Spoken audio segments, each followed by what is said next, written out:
Hi hello namaste friends, welcome back to our channel VR tailors.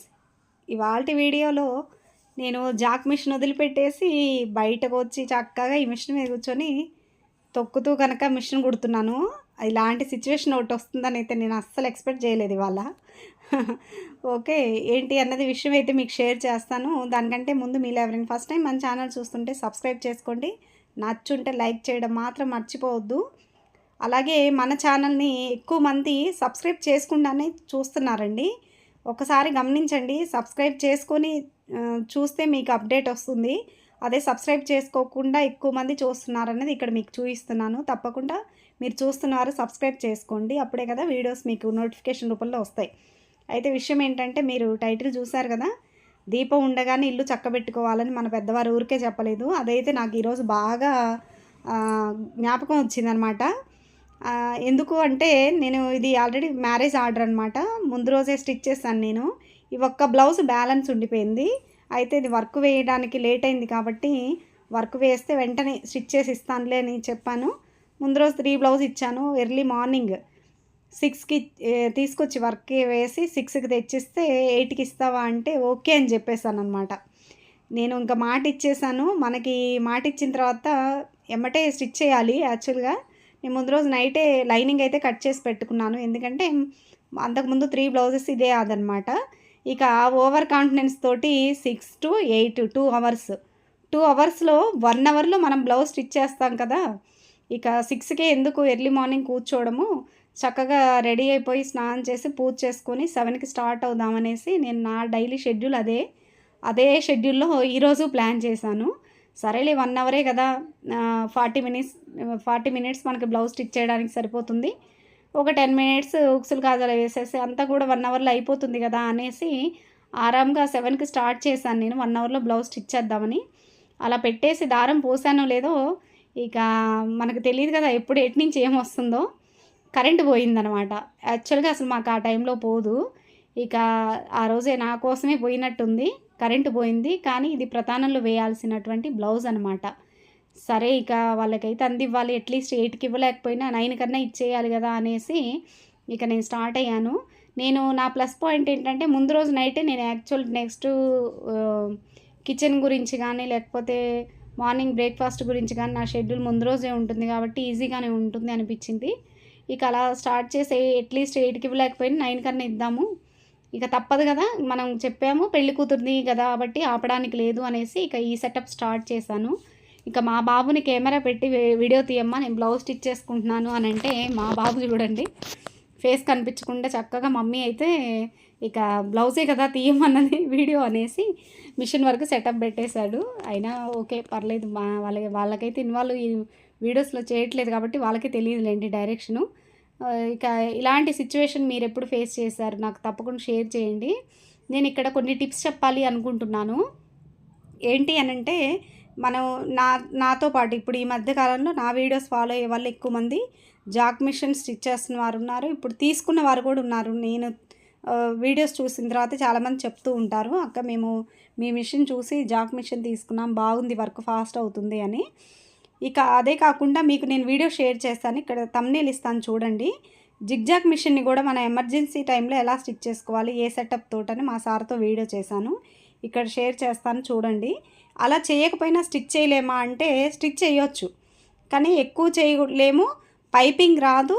అలాగే మనకి cloth అనేది పట్టుకుంటూ ఉంటుందండి. స్టార్టింగ్ పాయింట్ ఇప్పుడు ఎండ్ చేసేటప్పుడు స్టార్ట్ చేసేటప్పుడు అంత కంఫర్ట్గా రాదనమాట. ఇప్పుడు మీకు చూపించిన సెటప్లో అయితే చక్కగా మీకు జిగ్జాగ్ పాదం మీదే పైపింగ్ కూడా వస్తుందన్నమాట. నేను అలాగే కుట్టాను ఈ బ్లౌజు. ఇక ఇలా స్టిచ్ చేసేటప్పుడు కానీ కొన్ని టిప్స్ చెప్తాను. ఆల్ ఓవర్ బ్లౌజెస్ స్టిచ్ చేసేటప్పుడు మీరు జాయింటింగ్ దగ్గర కొంచెం బ్యాక్ మనం చెయ్యేసి లాగుతూ స్టిచ్ చేస్తే మీకు అక్కడ వర్క్ అనేది స్ట్రక్ అవ్వకుండా ఉంటుందన్నమాట స్టిచ్చింగ్. ఇక అదే మనం అనుకోకుండా కొన్ని జరుగుతూ ఉంటాయి. అయినా సరే మనం ఒప్పుకున్నాం కాబట్టి వేరే ఆపడానికి అవుతుంది, కానీ మ్యారేజ్ ఆపడానికి అవ్వదు కాబట్టి ఇక కాలుతో తొక్కైనా అలవాటు లేని పనైనా ఆ మిషన్ మీద 40 మినిట్స్ 15 మినిట్స్ పట్టే టైము దీనికి 1.5 అవర్ అయితే నాకు టైం పట్టింది. అలవాటు లేని పని కదా, రోజు కూడా ఎప్పుడన్నా ఒకసారి. ఇప్పుడు దాదాపు 4 మంత్ అవుతుంది నేను ఒక ప్యాంటు కుట్టాను అనమాట ఇలాగే. కరెంటు పోయి డ్రెస్ అర్జెంట్ది ఇవ్వాల్సి ఉంటే టాప్ అయితే స్టిచ్ చేసేసాను. జస్ట్ ప్యాంట్ స్టార్ట్ చేసినప్పటికి కరెంటు పోయింది. వాళ్ళు బెంగుళూరు వెళ్ళాలి అర్జెంటు, ఇంకా ఆగడానికి లేదు అంటే నేను దీని మీదే కాలుతో కుట్టాను. అప్పుడైతే నాకు ఇలా తొక్కుతూ ఉంటే కుట్టినప్పుడు బాగానే అనిపించింది. స్టిచ్ చేసిన తర్వాత ఆఫ్టర్నూను ఈవినింగ్ అయితే బీభత్సమైన లెగ్ పెయిన్ వచ్చిందండి. నాకు కాలు నొప్పిగా, అంటే తొక్కి కుట్టడం కదా, కొన్ని సంవత్సరాలుగా కరెంటుకి అలవాటైపోయాము. ఇలా తొక్కి కుట్టాలంటే భలే పెయిన్ అనిపించింది. కానీ ఇవాళ ఇది అర్జెంట్ ఇవ్వాలి, పెయిన్ వస్తుందా లేదా ఇవన్నీ కూడా ఆలోచించలేదు. స్టిచ్ చేస్తూనే ఉన్నాను. కాకపోతే ఒక 2 టైమ్స్ థ్రెడ్ కట్ అయింది. ఈ మధ్యలో ఒక 2 కస్టమర్స్ వచ్చి కూడా వెళ్ళారనమాట. కానీ అర్థం చేసుకుంటున్నారులేండి కస్టమర్స్. ఇప్పుడు నేను ఇది అర్జెంటుగా స్టిచ్ చేస్తున్నా అంటే మళ్ళీ వస్తాంలేండి, పర్లేదు తర్వాత తీసుకుందరు కొలతలు అనేసి వెళ్ళారనమాట దగ్గర వాళ్ళే. ఇక నేను చెప్పాలనుకుంటుంది ఏంటంటే, మనం ఎక్కువ పర్సెంట్ కూర్చొని స్టిచ్ చేస్తాం కాబట్టి ఇలా ఎమర్జెన్సీ అప్పుడు మనం ఏదన్నా ఇలా కాలుతో కుట్టడం, లేదు ఎక్కడికన్నా ఎక్కువ దూరం నడవాలంటే స్ట్రెయిన్ అవుతున్నాము అని గమనించామంటే ఇమీడియట్గా మనమైతే బాడీకి ఎక్సర్సైజ్ అన్నా ఇవ్వాలి, లేకపోతే వాకింగ్ అన్నా చేయాలని నాకు బాగా రియలైజ్ అయ్యి ఈ మధ్య కొంచెం వాకింగ్ స్టార్ట్ చేసి ఇక చిన్న చిన్న ఎక్సర్సైజ్ చేస్తుంటే మాత్రం నాకు ఇప్పుడు కాలు పెయిన్ అంత అనిపించట్లేదు. అంతేకాదండి, మన వాళ్ళు కూడా అడుగుతున్నారు, అక్క హెల్త్ టిప్స్, మన పలానా ప్రాబ్లం వస్తుంది, నేను మొన్న వీడియో పెట్టాను కదా, ఏజ్డ్ పర్సన్స్ అయితే మనం స్టిచ్చింగ్ చేయకూడదా ఏజ్ అవుతుంటే అని. 40 ఇయర్స్ ఒక ఏజ్ పెద్ద మ్యాటరే కాదు అని పెట్టిన తర్వాత కొంతమంది 45, 55, 60 ఆ ఏజ్లో కూడా స్టిచ్ చేస్తున్నాము. బట్ మాకైతే 40, ఒక సిస్టర్ అయితే 32, 33 ఉన్నాయి. తనకి ఇప్పుడే బ్యాక్ పెయిన్ వచ్చేసి అసలు టైలరింగ్ చేయొద్దని డాక్టర్ గారు చెప్పారు అని చెప్పగానే నాకైతే చాలా ఎలెక్ట్గా ఉండాలి అని అనిపించింది అనమాట. ఎందుకు అనంటే అసలు 35, 40 ఇయర్స్కే మనకి ఏజ్ అయిపోయినట్లు అన్ని పెయిన్స్ స్టార్ట్ అయిపోతే ఫ్యూచర్ ఎంత ఉంది? అట్లీస్ట్ మనం ఇప్పుడు వర్క్ అంటే ఓకే, ఒక సెకండరీ. ముందు మన ఇంటి పని కరెక్ట్గా, మన పిల్లల్ని చూసుకొని ఇంటి పని అంతా కరెక్ట్గా చేసుకోగలగాలి కదా.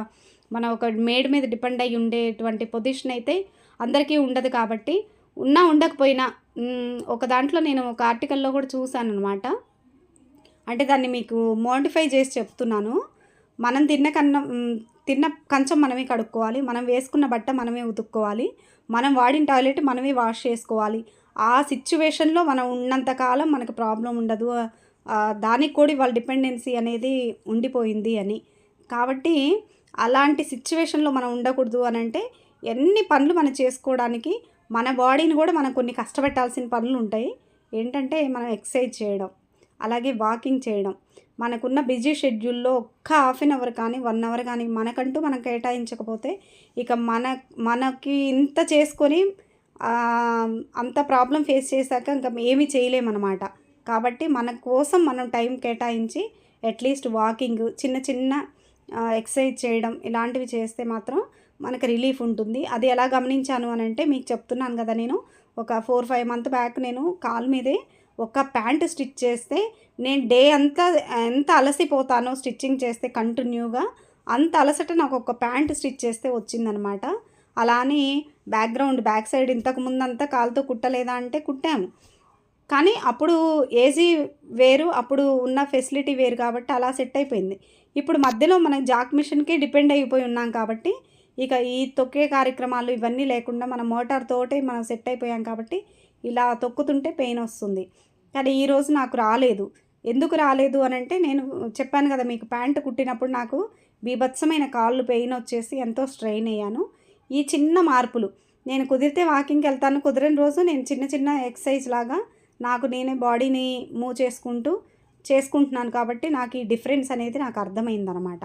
కాబట్టి మీరు చిన్న హెల్త్ ప్రాబ్లం స్టార్ట్ అయింది, లేకపోతే మీకు అన్ఈజీగా ఏదన్నా ప్రాబ్లం స్టార్ట్ అయిందంటే దాని గురించి ఫుడ్ వైజు ఎలాగ మనం మార్చుకోవాలి, ఎక్సర్సైజ్ వైపు ఎలాగ మారాలి అన్నది కొంచెం ఆలోచించి, ఒక్కసారిగా అయితే అవ్వదు. ఇప్పుడు సపోజ్ ఎగ్జాంపుల్ మనమే ఉన్నాం, కొంచెం వెయిట్ పుట్టాన్ అవుతుంటాం, వెయిట్ పెరిగే కొద్ది కొంచెం బాడీ పెయిన్స్ వస్తుంటాయి. అప్పుడు మనం ఆలోచించేది ఏంటి, ఒక్కసారిగా ఫుడ్ తగ్గించేసేయాలి, లేదంటే అన్నీ ఒకేసారి జరిగిపోవాలి అనేసి స్టార్ట్ చేస్తాము.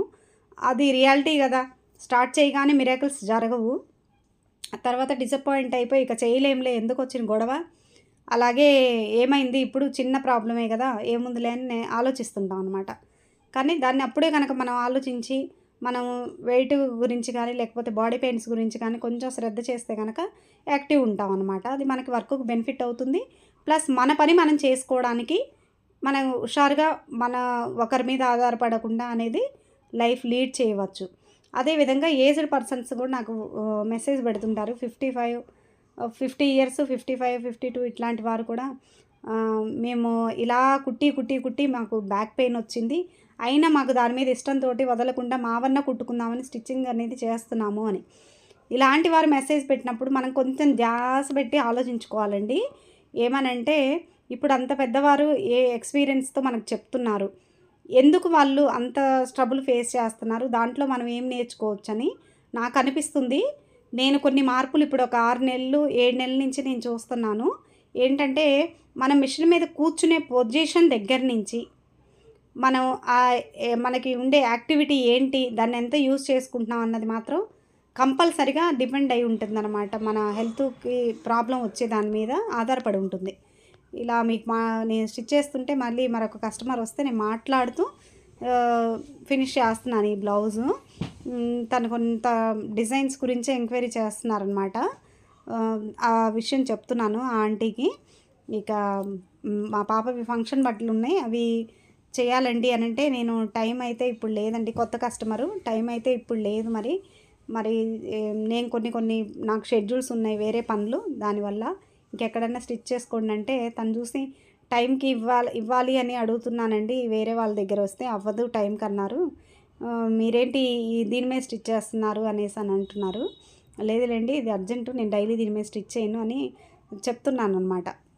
ఇక మళ్ళీ కుదిరితే వీలైతే 2 డేస్ ఆగి కలుస్తానండి. మీకు టైం ఉంటే చెప్పండి, డిజైన్స్ చూయించి వర్కులు వేయించడానికి అని చెప్తున్నారు. ఇక ఫోన్ నెంబర్ తీసుకోమంటే లేదులేండి బోర్డు మీద నెంబర్ తీసుకొని మీరే చేయండి అని చెప్తున్నాను అనమాట.